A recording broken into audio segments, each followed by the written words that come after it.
Santapan Harian Selasa 1 April 2025.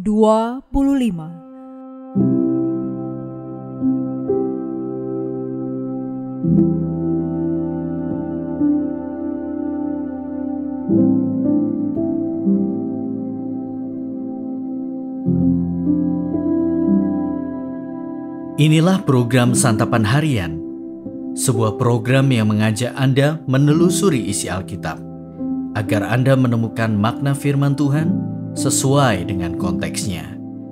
Santapan Harian tertuju bagi Anda yang ingin memiliki kehidupan rohani yang segar, kuat, dan sigap.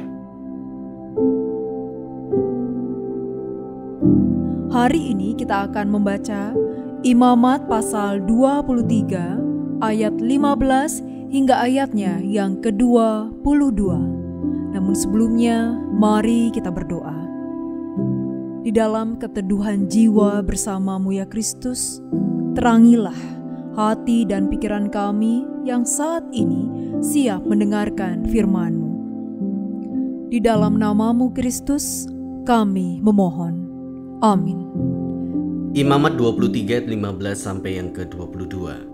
Kemudian kamu harus menghitung mulai dari hari sesudah Sabat itu, hari kamu membawa berkas persembahan unjukan 7 minggu penuh, sampai hari sesudah Sabat ke-7, dan harus terhitung olehmu 50 hari.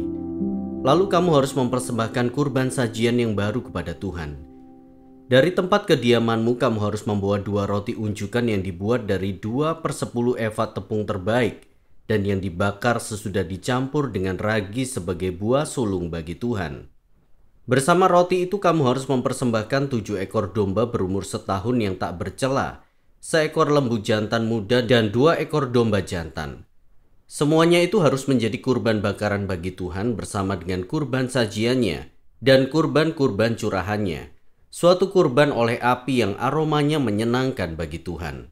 Kemudian kamu harus mempersembahkan 1 ekor kambing jantan sebagai kurban penghapus dosa dan 2 ekor domba berumur setahun sebagai kurban keselamatan. Imam harus mengunjukkan semuanya itu beserta roti dari buah sulung itu sebagai persembahan unjukan di hadapan Tuhan. Juga kedua ekor domba itu. Semuanya itu haruslah menjadi persembahan kudus bagi Tuhan dan menjadi bagian imam. Pada hari itu juga kamu harus mengumumkan pertemuan kudus dan janganlah kamu melakukan pekerjaan berat apapun. Itulah suatu ketetapan untuk selama-lamanya di segala tempat kediamanmu turun-temurun. Pada waktu kamu menuai hasil tanahmu, janganlah kau sabit habis ladangmu sampai ke tepinya, dan janganlah kau pungut apa yang tertinggal dari penuaianmu.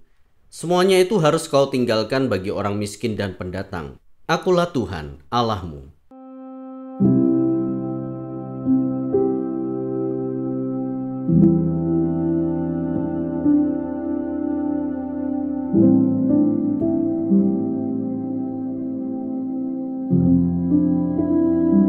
Sahabat Santapan Harian, Allah bukan hanya menebus dan menyelamatkan umat, tetapi juga memelihara umatnya.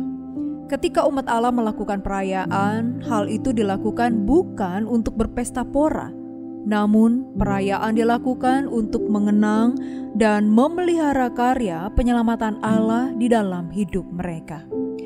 Perayaan dalam nas hari ini dikenal dengan nama Perayaan 7 Minggu atau juga Pentakosta. Umat perlu membawa kurban sajian berupa 2 roti ujukan yang dibuat dari 2/10 eva tepung terbaik dan yang dibakar sesudah dicampur dengan ragi sebagai buah sulung bagi Tuhan. Bersama 2 roti unjukan tersebut, umat harus mempersembahkan 7 ekor domba, 1 ekor lembu jantan, dan 2 ekor domba jantan sebagai kurban bakaran. Umat juga perlu mempersembahkan 1 ekor kambing jantan sebagai kurban penghapus dosa, dan 2 ekor domba sebagai kurban keselamatan. Perhitungan 7 minggu dimulai dari hari sesudah Sabat, yaitu ketika imam menunjukkan berkas hasil tuaian pertama yang umat berikan kepada imam. Dengan demikian, ini adalah perayaan untuk hasil tuaian yang telah Allah berikan kepada umat, sehingga perayaan ini dikenal sebagai perayaan 7 minggu setelah permulaan menuai gandum. Umat juga perlu memberikan kurban bakaran, kurban penghapus dosa, dan kurban keselamatan seiring dengan kurban sajian yang berupa 2 roti unjukan. Hal ini berarti ketika kita memberikan ucapan syukur, kita juga harus datang dengan hati yang benar di hadapan Allah, yaitu dengan kerendahan hati. Pentakosta tersebut nantinya akan menjadi jelas dan dinyatakan pada saat Allah dengan limpah mencurahkan Roh Kudus dalam peristiwa Pentakosta di Perjanjian Baru. Jadi, kita perlu bersyukur, bukan hanya untuk keselamatan, tapi juga pemeliharaan Allah yang berlimpah dalam kehidupan kita. Mari kita belajar untuk senantiasa melihat kelimpahan pemeliharaan Allah dalam hidup kita, termasuk ketika kita mengalami kesulitan.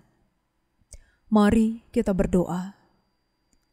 Bapa di sorga, terima kasih ya Tuhan untuk pemeliharaan-Mu yang sempurna di dalam hidup kami. Bukakanlah mata rohani kami agar kami dapat melihat kebesaran-Mu dalam hidup kami setiap hari. Karya pemeliharaan-Mu selalu nyata dalam hidup kami. Di dalam kasih-Mu Kristus Yesus kami memohon. Amin.